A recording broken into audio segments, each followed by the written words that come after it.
Boa noite, meu nome é João Pedro. Eu e o Rafael nós fazemos parte do Grupo M e hoje nós vamos apresentar o projeto do trabalho final da matéria de controle de sistemas dinâmicos. O projeto que nós vamos apresentar consiste em uma esteira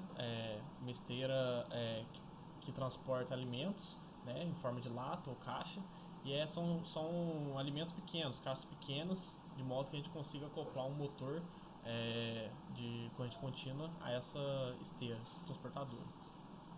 Bom, então como eu havia dito, nosso projeto vai ser basicamente dimensionar, modelar esse motor para que a gente consiga propor o movimento ao sistema, né? Então, a modelagem matemática que a gente propôs para o nosso projeto consiste basicamente nessa imagem, né? A gente tem um circuito de armadura e de campo e a gente modelou, teve as equações características de cada um desses circuitos. Então, para isso a gente aplicou a lei de Kirchhoff para a malha do circuito de armadura e para a malha do circuito de campo. Mais abaixo a gente também fez o somatório dos torques no motor, né, o que opõe o torque gerado pela máquina elétrica. E com isso a gente consegue obter a função de transferência da parte elétrica e da parte mecânica, né? Um relacionado com a inércia do eixo, o outro relacionado com a resistência de armadura e a indutância de armadura. Aí a gente consegue obter essas duas equações de transferência que a gente vai unir e obter a função de transferência total. Então, partindo agora para o diagrama de bloco do motor, o diagrama vai dar uma ideia de que é a nossa variável manipulada, variável controlada, qual é a entrada do sistema, qual que é a planta do sistema. Então, analisando aqui, a gente tem como variável manipulada a rotação do motor e a variável controlada a tensão de armadura em volts, né, em tensão. Na entrada do nosso diagrama de blocos, a gente tem a variável manipulada, que é a rotação do motor entrando. Só que essa variável precisa ser convertida em tensão, né? Então a gente utilizou para isso um taco gerador e um condicionador de sinal. Por quê? Porque a saída do taco gerador é em uma escala diferente do que a gente precisa. É uma saída de 0 a 6 volts e a gente precisa, para alimentação do motor, de um sinal de referência de 0 a 200 volts. Então, para isso, a gente utilizou um ganho K que vai condicionar esse sistema. Logo após o condicionamento do sistema, o sinal é entrado na nossa planta, que vai atuar e vai nos dar uma velocidade, né, na esteira. Essa velocidade é, em RPM é medida no final do ciclo e assim a gente consegue realimentar o sistema. Então, caso algum sinal de erro seja gerado, a gente pode, o controlador vai atuar fazendo com que a rotação seja o mais próximo da entrada possível. Então, a partir da função de transferência do controlador, a gente chegou na modelagem de espaço de estados, que foi essa aqui, e na resposta temporal. Resposta temporal, a gente, aqui no começo, dá para ver a função de transferência, e substituindo os valores do parâmetro do motor, como resistência, indutância, é, do características do motor, a gente chegou na seguinte equação que vai descrever, na seguinte função de transferência que vai descrever a nossa planta, né? Então a gente também fez a análise temporal, né? A resposta temporal para uma entrada do tipo degrau unitário. Que a gente vê em malha aberta, o sistema apresenta uma resposta de acordo com esse gráfico. Então ele nos dá um erro em regime permanente um pouco maior do que o esperado. Os requisitos gerais. Então, como o João tinha explicado, o nosso sistema é uma esteira que vai controlar alimentos, né? Então, esses alimentos são frágeis, então não pode ocorrer bruscas, bruscos movimentos. Então, a esteira tem que comportar de uma forma suave. Então, principalmente na partida. Então, na partida do nosso sistema, a gente tem que fazer com que a partida seja o mais suave possível. Então, a gente utilizou para isso um parâmetro do tempo de acomodação do sistema. Então, a gente definindo um tempo de acomodação igual a 5 segundos, a gente espera que o nosso modelo seja apresente uma curva suave e também como requisito do sistema a gente definiu um overshoot de no máximo 0,1% e um erro em regime permanente de zero, para que o sistema seja o mais confiável e preciso possível. Bom, então a gente vai partir agora para o primeiro projeto de controlador, que vai ser através do lugar geométrico das raízes. Aqui a gente tem a análise do sistema, mas eu não vou me prender tanto porque o Rafael já acabou falando. Mas eu vou. Aqui a gente primeiro só especificou os equipamentos, né? A gente vai utilizar o motor, a gente está utilizando o motor da empresa equacional modelo MC, que apresenta uma velocidade nominal de 1800 RPM na sua saída e uma tensão nominal de armadura de 200 volts de corrente contínua, né? E por isso que é importante a gente condicionar o sinal jogando de 0 a 200 volts, porque é característico do motor. Então, de acordo com essas características do motor, a gente tem essa tabela que relaciona a resistência de armadura, a indutância, as constantes, né, para a gente jogar na nossa função de transferência e trabalhar em cima dela. Além disso, a gente tem o sensor taco-gerador, que é do fabricante Honor, série 77, que vai apresentar, de acordo com o seu datasheet, uma relação de aproximadamente 1 para 300, né, em que 1 volt apresenta 300 RPM, que a gente vai utilizar. Bom, e a gente vai utilizar um outro ganho para condicionar o sinal, que vai ser 200 para 6, 200 sobre 6, para jogar o sinal gerado, o taco gerador, que é de 0 a 6 volts, para 0 a 200 volts de tensão de armadura. Então, a gente criou um modelo no Simulink para acompanhar melhor esse controle. Então, aqui a gente tem o sistema sem controle nenhum, fechando a malha, né? Então, a gente tem a função de transferência do motor, o sensor e a conversão para RPM.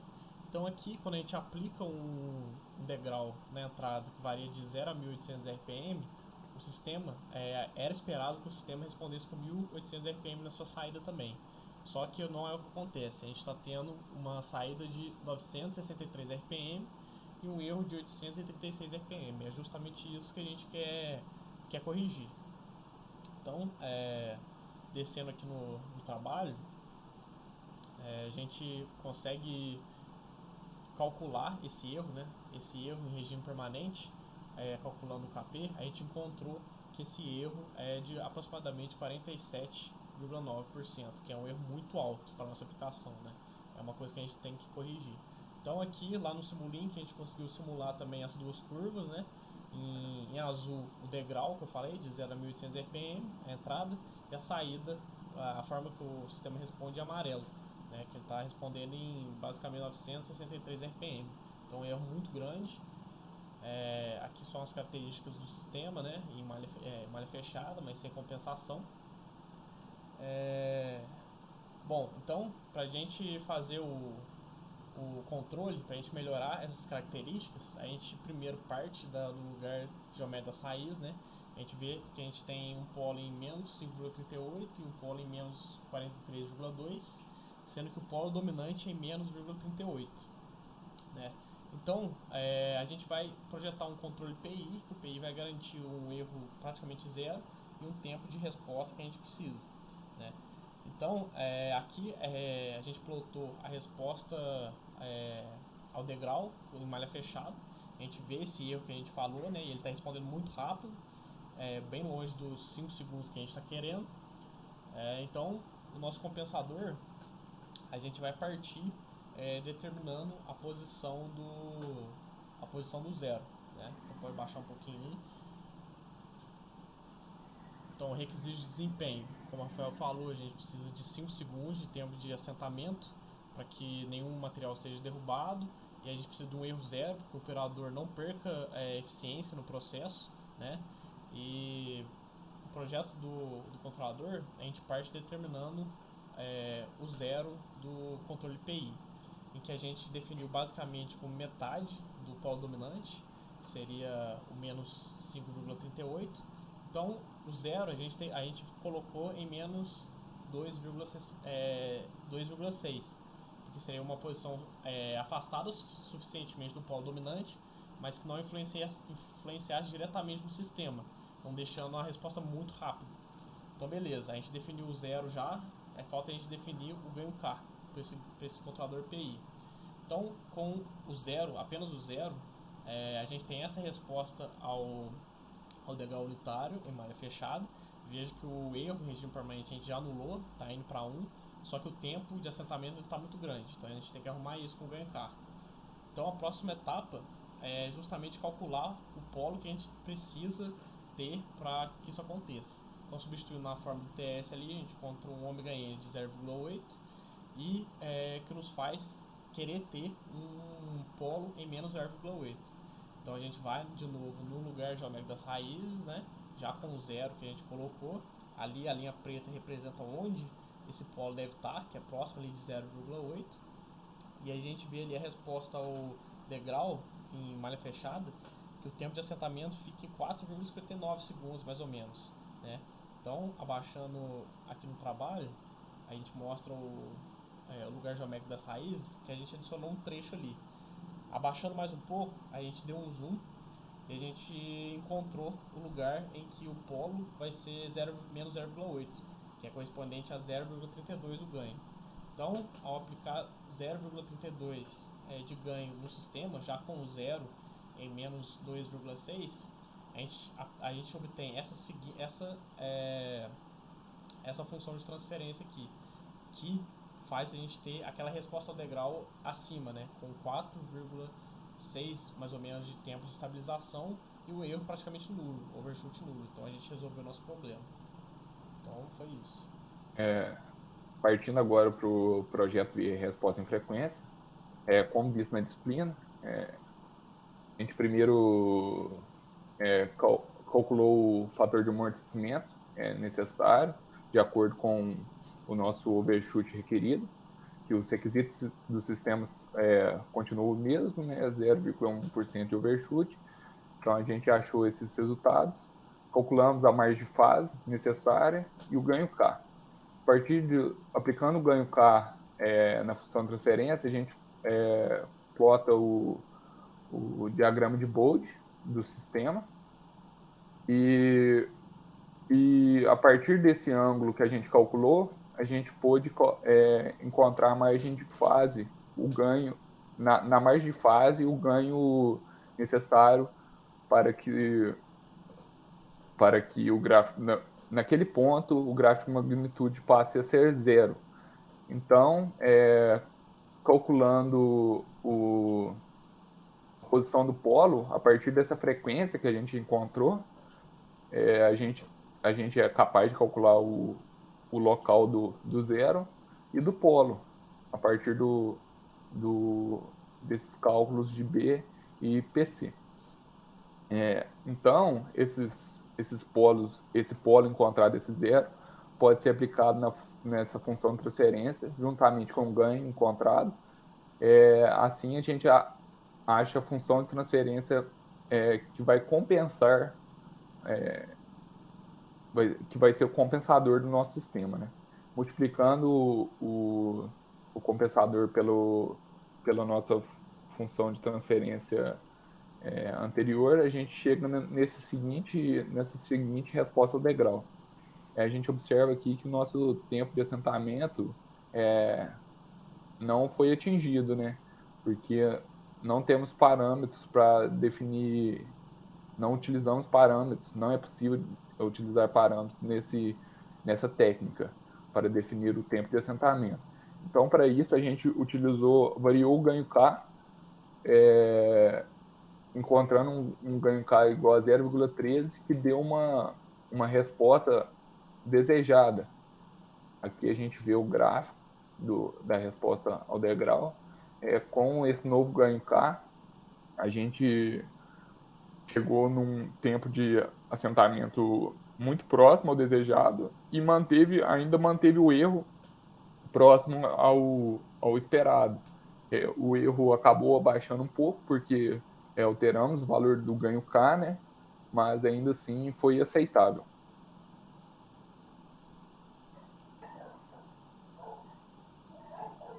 Pode ir. Bom, então a comparação entre lugar geométrico das raízes e resposta e frequência, a gente vê que a resposta e frequência a gente tem um pouco mais de dificuldade de determinar o tempo de assentamento, controlar esse fator. Já o lugar geométrico das raízes a gente conseguiu usar esses dois parâmetros, né?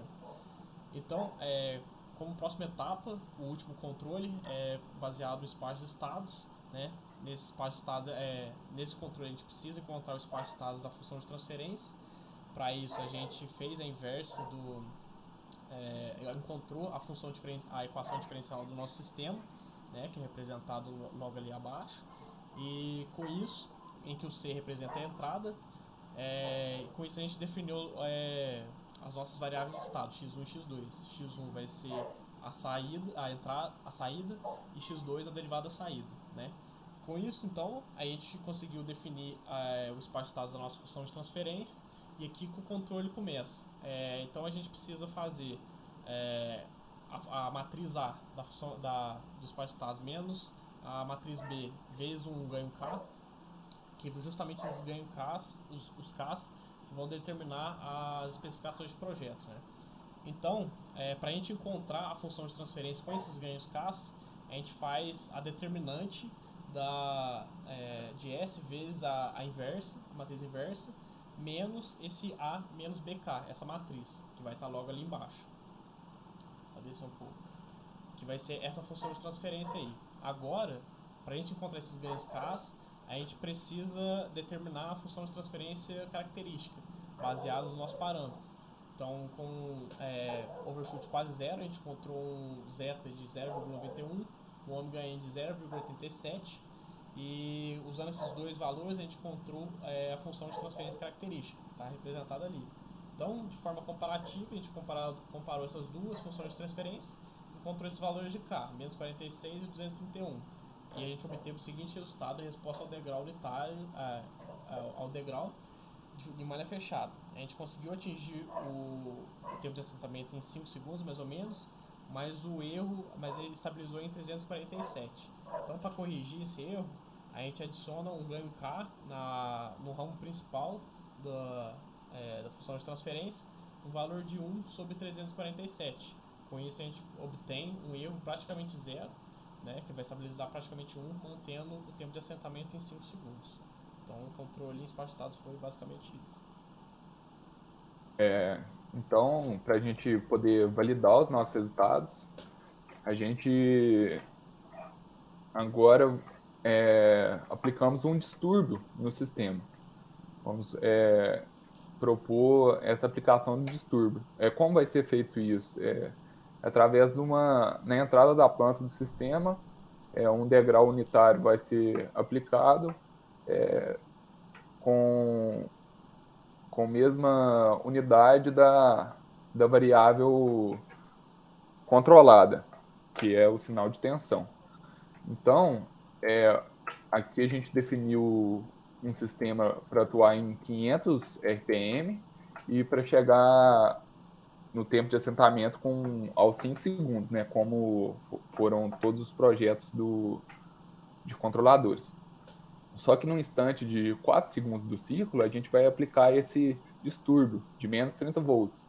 E a gente vai observar o que vai acontecer no sistema. Esse distúrbio pode ser descrito como uma queda de tensão na rede ou algo do tipo. Então aqui a gente vê o modelo, né, de resposta degrau com o distúrbio, só que aqui foi simulado para o controlador PI, via lugar geométrico das raízes.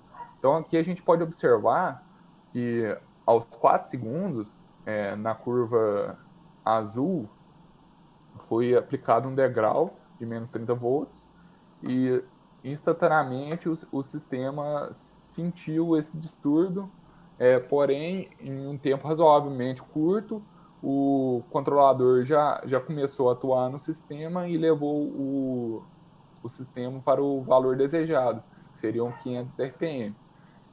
Fizendo isso também, o mesmo processo para o projeto via atraso de fase, né, para o controlador via atraso de fase, e a gente encontrou uma resposta um pouquinho diferente, mas também satisfatória. Aqui vemos que o sistema não corrige o erro totalmente, né? Ele não chega aos 500 RPM, que seria o esperado, porém podemos ver que com aplicação de distúrbio, o controlador ainda atua e chega num valor plausível, né? Um valor aceitável.